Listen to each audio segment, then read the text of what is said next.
Selamat pagi perawat Indonesia yang hebat dan membanggakan. COVID-19 kau lawan, penolakan orang kau abaikan. Engkau pahlawan yang sesungguhnya. Mereka menunggu pelayanan kita. Lakukan yang terbaik, Ananda. Semangat!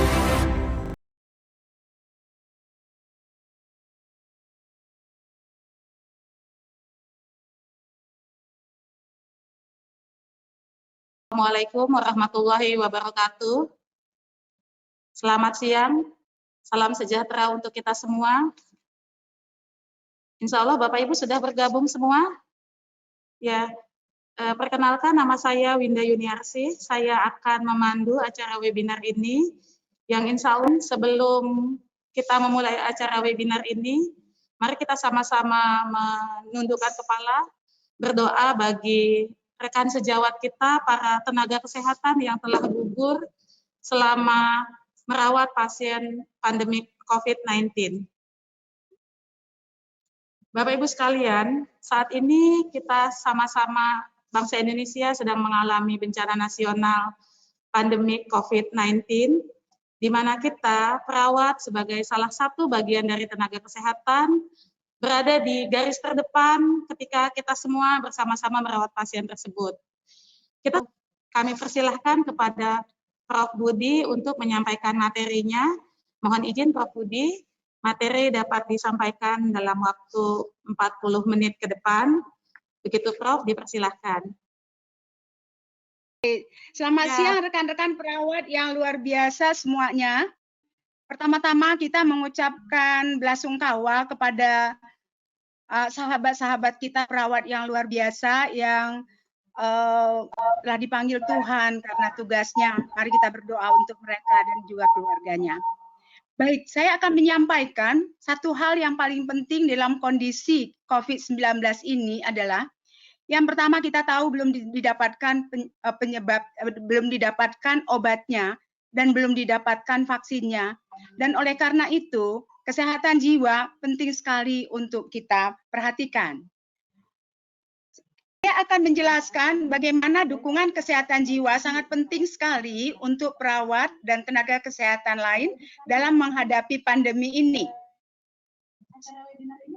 Seperti kita ketahui bahwa stresor pada tenaga kesehatan itu sangat banyak sekali. Selain stresor yang dirasakan secara umum oleh semua masyarakat, maka perawat secara khusus berhadapan langsung dengan klien COVID-19. Kemudian yang kedua, dia memang harus merawatnya. Dan yang ketiga, dengan pembatasan-pembatasan, maka pada waktu yang sama, dia pun akan berpisah dengan keluarga. Untuk itulah tadi kita perlu mengukur sejauh mana tingkat stres kita dengan SRQ yang sudah diberikan tadi. Dan kita berharap bahwa coping cara kita untuk menghadapinya menjadi adaptif sehingga kita dapat mengendalikan kondisi-kondisi yang terjadi ini. Kita tahu bahwa di seluruh Indonesia saat ini 34 provinsi, 202 kabupaten kota sudah terkena. Dan hal yang paling penting kita ketahui di dalam kesehatan jiwa dan psikososial, begitu banyaknya informasi dan begitu banyaknya stresor, maka itu akan mempengaruhi amigdala, dan amigdala akan mempengaruhi terus sampai akhirnya akan mengeluarkan kortisol. Kortisol itulah yang akan membuat daya tahan kita menjadi turun. Dan itulah nanti hal yang akan kita bahas, bagaimana perawat bisa memotong garis-garis respon ini. Inilah gambar yang bisa kita lihat bagaimana jalannya dari stresor sampai akhirnya keluar kortisol, adrenalin dan noradrenalin yang semuanya itu akan menurunkan imunitas kita. Nah, ini hal-hal yang bisa kita perhatikan. Stresor yang didengar, dilihat, dialami akan membuat otak kita, khususnya amigdala, akan mengeluarkan kortisol.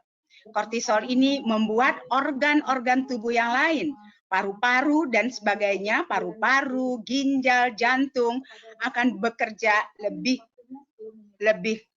berat lagi. Dan setelah itu akan tampaklah kita langsung panel diskusi dilanjutkan ke Prof. Baik, kita akan melihat bagaimana respon individu terkait dengan pandemik ini. Teman-teman kita berharap udah ngisi SRQ. Nah, kira-kira seperti ini dia. Ya, sebegitu kita mendengar ada informasi tentang corona atau COVID-19, apa respon kita? Apakah kita lari ke toko, memborong berbagai barang, ataukah barangkali habis itu kita mendapatkan informasi-informasi yang membuat kita tambah bingung, tambah sedih, tambah galau, atau barangkali kita mempunyai reaksi yang baik yang disebut dengan respon yang terstruktur.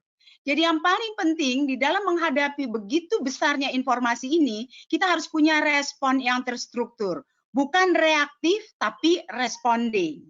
Responding itu kalau yang seperti ini adalah reaktif. Mungkin sampai di rumah pun kita marah-marah, dengan suami pun berantem, ya. Kemudian barang-barang pun pokoknya semuanya jadi kacau di rumah. Nah, tetapi yang diharapkan adalah ini. Ayo nak, sebentar kita siapkan ini, kita atur ini, tarik nafas dalam dulu. Apa yang harus dilakukan? Kemudian apa aksi kita? Apa kata pemerintah?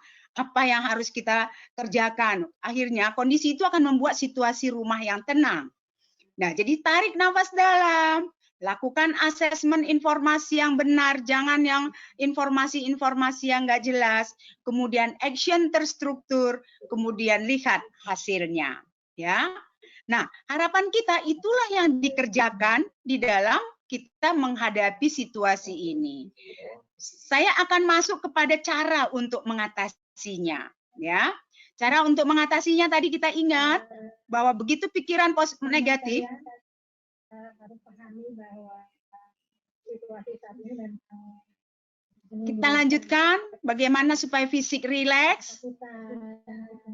Ini fisik rileksnya, latih nafas dalam itu penting banget. Kemudian lakukan relaksasi progresif, ya. Kemudian ini langkah-langkah yang harus kita lakukan. Kemudian yang berikutnya bagaimana membuat emosi positif. Ya, kalau emosi positif, hasilnya akan endorfin akan meningkat, imunitas akan meningkat, kepatuhan terhadap perawatan akan meningkat. Tapi begitu ada emosi negatif, imunitas akan menurun, risiko infeksi dan penularan meningkat, dan penyembuhan akan terhambat. Nah, apa-apa saja respon emosi positif itu? Ayo kenali diri bahwa kita itu bukan orang lemah. Kita itu perawat yang punya kemampuan.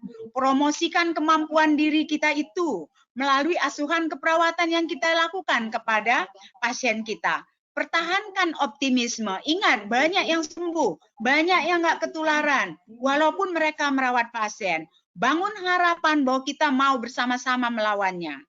Bahagia dan gembira itu merupakan hal yang penting dipertahankan. Hati-hati, jangan pernah self-talk negatif. Karena self-talk negatif akan membuat saudara lemah, akan membuat saudara tak mampu, akan membuat saudara gampang terinfeksi. Ayo atur pikirannya supaya pikiran positif. Hati-hati jangan sampai pikiran negatif. Karena pikiran negatif kembali lagi akan menghasilkan kortisol. Kemudian, ini beberapa langkah yang harus dijalankan. Hipnosis 5 jari, stop berpikir hal-hal yang buruk, lakukan afirmasi. Ini nanti bisa saudara pelajari bersama-sama. Kemudian, hal yang paling penting lagi adalah jangan sampai pikiran negatif saudara menguasai diri saudara. Ingat kembali, afirmasi positifnya harus mengatakan, saya sehat, saya percaya diri, saya semangat, saya bisa merawat pasien dan bisa membuat mereka pulih dan sembuh. Kemudian hati-hati juga dengan perlakuan positif. Perlakuan positif harus dibangun terus. Positif pada diri sendiri dengan percaya diri yang tinggi, positif terhadap keluarga dan teman, berikan respon-respon yang baik, kemudian juga perilaku pada pasien kita. Menyapa, mengirimkan hal yang positif, bergembira bersama-sama, memberikan salam, memberikan pujian, memberikan harapan, kemudian berbagi pengalaman yang menyenangkan, bagikan cerita-cerita lucu yang membuat tertawa, berbagi nyanyian tarian yang membuat gembira. Jangan pernah ada waktu kita yang tidak seperti itu. Mari kita lawan COVID-19. Positif meningkatkan imunitas. Salam sehat dan gembira selalu. Pasti kita bisa. Terima kasih.